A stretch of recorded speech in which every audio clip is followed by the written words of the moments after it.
ਸ਼ਰਮਾ ਜੀ ਗੱਲ ਕਰੀਏ ਪੰਜਾਬ ਦੇ ਸਰਕਾਰ ਦੇ ਇੱਕ ਹੋਰ ਮੰਤਰੀ ਦੀ, ਕਹਿੰਦੇ ਲਗਾਤਾਰ ਇੱਕ ਤੋਂ ਬਾਅਦ ਇੱਕ ਵਿਕਟ ਡਿੱਗ ਰਹੀ ਹੈ ਤੇ ਪੰਜਾਬ ਸਰਕਾਰ ਦਾ ਇੱਕ ਹੋਰ ਮੰਤਰੀ ਘਿਰ ਗਿਆ ਜੀ। ਪ੍ਰਵੀਨ ਜੀ, ਇਹ ਕਮਾਲ ਹੈ ਕਿ 3.5 ਪੌਣੇ 4 ਸਾਲਾਂ ਦੇ ਵਿੱਚ ਜਿੰਨੇ MLA ਮੰਤਰੀ ਲੀਡਰ ਆਮ ਆਦਮੀ ਪਾਰਟੀ ਦੇ ਘਿਰੇ ਇੰਨੇ ਕਿਸੇ ਦੇ ਨਹੀਂ ਘਿਰੇ। ਜੀ ਬਿਲਕੁਲ। ਇੱਕ ਤਾਂ ਸਾਡੇ ਸਮਾਜ ਦਾ ਜਿਹੜਾ ਇੱਕ ਪੱਖ ਹੋਰ ਹੈ, ਹੁਣ ਭ੍ਰਿਸ਼ਟਾਚਾਰ ਨੂੰ ਤਾਂ ਉਹ ਮੁੱਦਾ ਹੀ ਨਹੀਂ ਸਮਝਦਾ ਜੀ। ਉਹਨਾਂ ਨੂੰ ਲੱਗਦਾ ਕਿ ਚੱਲ ਇਹ ਕੋਈ ਮਸਲਾ ਨਹੀਂਗਾ, ਕਿਉਂਕਿ ਅਸੀਂ ਜਿਵੇਂ ਭ੍ਰਿਸ਼ਟਾਚਾਰ ਨੂੰ ਅਪਣਾ ਲਿਆ, ਇਹ ਅਸਰ ਹੈਗਾ। ਭ੍ਰਿਸ਼ਟਾਚਾਰ ਤੋਂ ਤਾਂ ਘਿਰੇ ਹੀ ਘਿਰੇ ਨੇ, ਕਈ ਉਹ ਤੋਂ ਬਿਨਾਂ ਜਿਹੜੇ ਮਾਮਲਿਆਂ 'ਚ ਘਿਰੇ ਨੇ, ਫਿਰ ਉਹਦਾ ਜਵਾਬ ਤਾਂ ਦੇ ਦੇਣਾ। ਜੇ ਇਹਨਾਂ ਨੂੰ ਲੱਗਦਾ ਕਿ ਭ੍ਰਿਸ਼ਟਾਚਾਰ ਤਾਂ ਸਾਡਾ ਗਰੰਟਡ ਅਧਿਕਾਰ ਬਣ ਗਿਆ, ਸਹੀ ਗੱਲ, ਉਹ ਤੋਂ ਬਿਨਾਂ ਜਿਹੜੇ ਘਿਰੇ ਨੇ ਹੈ ਨਾ, ਕੋਈ ਵੀਡੀਓ ਦੇ ਮਾਮਲੇ ਦੇ ਵਿੱਚ, ਕੋਈ ਛੇੜਖਾਨੀ ਦੇ ਮਾਮਲੇ ਦੇ ਵਿੱਚ, ਕੋਈ ਬਲਾਤਕਾਰ ਵਾਲੇ ਮਾਮਲੇ 'ਚ ਹੈ ਨਾ, ਕੋਈ ਮਤਲਬ ਕਿਸੇ ਹੋਰ ਨਾਲ ਮੂੰਹ ਕਾਲਾ ਕਰਨ ਦੇ ਮਾਮਲਿਆਂ 'ਚ, ਇਹਨੇ ਕਿੰਨੇ ਹੀ ਪਹਿਲੂ ਨੇ ਇਹਨਾਂ ਦੇ। ਹੁਣ ਪਠਾਨ ਮਾਜਰਾ ਚਾਹੇ ਕਹਿੰਦਾ ਕਿ ਮੈਂ ਤਾਂ ਸਿਆਸੀ ਲੜਾਈ ਵਿੱਢੀ ਸੀ ਤਾਂ ਮੇਰੇ ਤੇ ਕਾਰਵਾਈ ਹੋਈ ਆ, ਪਰ ਜੋ ਮਰਜ਼ੀ ਰਿਕਾਰਡ 'ਚ ਤਾਂ ਅਗਲੇ ਤੇ ਪਰਚਾ ਚੜ ਗਿਆ ਨਾ ਇੱਕ ਵਾਰ ਬਲਾਤਕਾਰ ਦਾ, ਤੇ ਅਜੇ ਤੱਕ ਉਹਨੂੰ ਜ਼ਮਾਨਤ ਨਹੀਂ ਹੈ। ਉਹ ਸੁਣਵਾਈ ਉਹਦੀ ਫਿਰ ਪਟਿਆਲਾ ਜ਼ਿਲ੍ਹਾ ਅਦਾਲਤ ਵਾਲੀ 6 ਤਰੀਕ ਤੇ ਚਲੀ ਗਈ। ਉਹਦੀ ਪਤਨੀ ਕਹਿ ਰਹੀ ਹੈ ਕਿ ਮੈਨੂੰ ਬੰਦ ਕਰਕੇ ਰੱਖਿਆ ਵਾ, ਡਾਕਟਰਾਂ ਨੂੰ ਇਲਾਜ ਕਰ ਦਿੱਤਾ ਜਾਂਦਾ, ਨਾ ਮੈਨੂੰ ਕਿਸੇ ਨੂੰ ਮਿਲਣ ਦਿੱਤਾ ਜਾਂਦਾ। ਉਹਨੇ ਵੀ ਪਟੀਸ਼ਨ ਪਾਈ ਵੀ, ਉਹਦੀ ਵੀ ਸੁਣਵਾਈ 6 ਤਰੀਕ ਨੂੰ।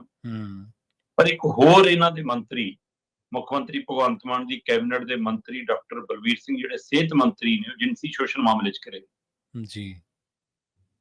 ਇੱਕ ਔਰਤ ਸ਼ਵੇਤਾ ਜਿੰਦਲ ਨਾਂ ਦੀ, ਜਿਹੜੀ ਇਹਨਾਂ ਦੀ ਮਹਿਲਾ ਵਿੰਗ ਦੀ, ਆਮ ਆਦਮੀ ਪਾਰਟੀ ਮਹਿਲਾ ਵਿੰਗ ਦੀ ਦਿਹਾਤੀ ਦੀ ਪ੍ਰਧਾਨ ਰਹੀ ਆ, ਜ਼ਿਲ੍ਹਾ ਯੋਜਨਾ ਬੋਰਡ ਦੀ ਮੈਂਬਰ ਰਹੀ ਆ ਦਾ ਮਤਲਬ ਹੁਣ ਇਹਨਾਂ ਨੇ ਉਹਨੂੰ ਪਾਰਟੀ ਚੋਂ ਜਾਂ ਇਹਨਾਂ ਅਹੁਦਿਆਂ ਤੋਂ ਕੱਢਤਾ, ਲਾਂਭੇ ਕਰਤਾ, ਤੇ ਇਸ ਲਈ ਕੀ ਹੁਣ ਇਹ ਉਸ ਲਈ ਦੋਸ਼ ਲੱਗ ਰਹੇ ਨੇ ਕਿ ਇਹ ਸੱਚਮੁੱਚ ਇਹ ਮਾਮਲਾ? ਕਿਉਂਕਿ ਇੱਕ ਤਾਂ ਪਹਿਲੂ ਇਹ ਹੈ ਕਿ ਉਹ ਕਹਿੰਦੀ ਹੈ ਕਿ ਜੀ ਮੇਰੇ ਕੰਨੀ ਜਦੋਂ ਮੈਂ ਦਫ਼ਤਰ ਜਾਂਦੀ ਸੀ ਤਾਂ ਮੇਰੇ ਨਾਲ ਗਲਤ ਨਜ਼ਰੀਏ ਨਾਲ ਦੇਖਿਆ ਜਾਂਦਾ ਸੀ, ਮੇਰੇ ਤੇ ਗਲਤ ਨਜ਼ਰਾਂ ਰੱਖੀਆਂ ਜਾਂਦੀਆਂ ਸੀ, ਮੇਰੇ ਨਾਲ ਬਦਸਲੂਕੀ ਕੀਤੀ ਜਾਂਦੀ ਸੀ, ਬਦਤਮੀਜ਼ੀ ਕੀਤੀ ਜਾਂਦੀ ਸੀ। ਪਰ ਇਹ ਸਮਝ ਨਹੀਂ ਆਈ ਕਿ ਜਦੋਂ ਕਾਰਵਾਈ ਲਈ ਅਰਜ਼ੀ ਦਿੰਦੀ ਹੈ ਤਾਂ ਉਵੇਂ ਹੀ ਆ ਜਿਵੇਂ ਦਹੇਜ ਵਾਲੇ ਮਾਮਲੇ 'ਚ ਨਹੀਂ ਦਿੰਦੇ ਹੁੰਦੇ ਕਿ ਹਾਂ ਜੇਠ ਜਠਾਣੀ ਦਾ ਵੀ ਨਾਂ ਲਿਖਾ ਦਿਓ, ਨਨਾਣ ਮਤਲਬ ਉਹਦਾ ਵੀ ਲਿਖਾ ਦਿਓ, ਹੈ ਨਾ, ਨਨਾਣ ਭਰਜਾਈ ਦਾ, ਉਹਦਾ ਦਿਓਰ ਦਾ ਵੀ ਲਿਖਾ ਦਿਓ, ਸਾਰਿਆਂ ਦੇ ਲਿਖਾ ਦਿਓ, ਮਤਲਬ ਸੱਸ ਸਹੁਰੇ ਦਾ ਵੀ ਲਿਖਾ ਦਿਓ, ਕਈ ਰਿਸ਼ਤੇਦਾਰਾਂ ਦੇ ਨਾਂ ਲਿਖਾ ਦਿੱਤੇ ਜਾਂਦੇ ਨੇ ਉਹਦੇ ਵਿੱਚ। ਸੋ ਉਹ ਤਰੀਕਾਕਾਰ ਨਾਲ ਮਤਲਬ ਕਿ ਕੀ ਇੱਥੇ ਵੀ ਇਹੋ ਜਿਹੀ ਕਾਰਵਾਈ, ਕਿਉਂਕਿ ਬਲਵੀਰ ਸਿੰਘ ਦਾ ਵੀ ਨਾਂ ਹੈ, ਉਹਨਾਂ ਦੇ ਮੁੰਡੇ ਦਾ ਵੀ ਨਾਂ ਹੈ, ਤੇ 6 ਹੋਰਨਾਂ ਦਾ ਵੀ ਨਾਂ ਹੈ ਜੀ।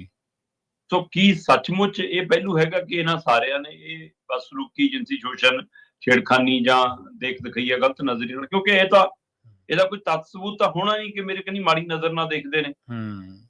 ਇਹ ਤਾਂ ਤੁਸੀਂ ਉੱਥੇ ਪ੍ਰਗਟਾ ਹੀ ਸਕਦੇ ਹੋ, ਔਰ ਔਰਤ ਕੋਲੇ ਸ਼ਕਤੀ ਹੈਗੀ ਹੈ ਕਿ ਉਹ ਨਜ਼ਰ ਪਛਾਣ ਲੈ। ਸਹੀ ਹੈ, ਇਹ ਉਹਦੇ ਕੋਲ ਕੁਦਰਤੀ ਤਾਕਤ ਹੈ ਉਹਦੇ ਕੋਲ ਅਜਿਹੀ। ਤੇ ਹੁਣ ਇਹ ਬਲਬੀਰ ਸਿੰਘ ਲਈ ਚੁਣੌਤੀ ਹੋਏਗੀ ਕਿ ਉਹ ਇਹ ਜਿਹੇ ਦੋਸ਼ਾਂ ਦਾ ਖੰਡਨ ਕਿਵੇਂ ਕਰਦੇ ਨੇ, ਤੇ ਬੀਬੀ ਲਈ ਚੁਣੌਤੀ ਹੋਏਗੀ ਉਹਨਾਂ ਨੂੰ ਸਾਬਤ ਕਿਵੇਂ ਕਰਦੀ ਹੈ ਅਦਾਲਤ। ਹਾਂ, ਜਿਹੜਾ ਪਹਿਲੂ ਹੈਗਾ ਉਹ ਇਹ ਇਸ ਲਈ ਗੰਭੀਰ ਹੈ ਕਿ ਇੱਕ ਮੰਤਰੀ ਤੇ ਦੋਸ਼ ਲੱਗੇ ਨੇ ਤੇ ਇੱਕ ਔਰਤ ਨੇ ਦੋਸ਼ ਲਾਏ ਨੇ, ਔਰ ਆਪਣੇ ਸਮਾਜ ਦੇ ਵਿੱਚ ਅਜਿਹੇ ਦੋਸ਼ਾਂ ਤੋਂ ਬਾਅਦ ਔਰਤ ਦੀ ਬਦਨਾਮੀ ਵੱਧ ਹੁੰਦੀ ਹੈ ਤੇ ਇਸ ਲਈ ਫਿਰ ਉਹਦੇ ਹਿੰਮਤ ਨੂੰ, ਜਜ਼ਬੇ ਨੂੰ ਧਿਆਨ 'ਚ ਰੱਖਦਿਆਂ ਹੋਇਆਂ ਜਾਂਚ ਤਾਂ ਕਰਾਉਣੀ ਚਾਹੀਦੀ ਆ। ਉਹ ਗਲਤ ਆ ਜਾਂ ਸਹੀ ਆ, ਮੰਤਰੀ ਸਹੀ ਆ ਜਾਂ ਗਲਤ, ਦੀ ਜਾਂਚ ਤਾਂ ਹੋਵੇ। ਸਹੀ ਹੈ। ਤੇ ਜੇ ਤੁਸੀਂ ਸਰਕਾਰਾਂ ਨੇ ਕੋਈ ਪਹਿਲ ਕਦਮੀ ਕੀਤੀ ਹੁੰਦੀ, ਸ਼ਾਇਦ ਅਦਾਲਤੀ ਪ੍ਰਕਿਰਿਆ ਤੱਕ ਮਾਮਲਾ ਨਾ ਜਾਂਦਾ। ਹੁਣ ਅਦਾਲਤ 'ਚ ਮਾਮਲਾ ਗਿਆ ਤੇ ਅਦਾਲਤ ਨੇ ਬਲਬੀਰ ਸਿੰਘ ਨੂੰ, ਉਹਨਾਂ ਦੇ ਮੁੰਡੇ ਨੂੰ ਤੇ ਉਹਨਾਂ ਸਮੇਤ ਕੁੱਲ 6 ਜਣਿਆਂ ਨੂੰ ਇਹ ਨੋਟਿਸ ਜਾਰੀ ਕੀਤਾ।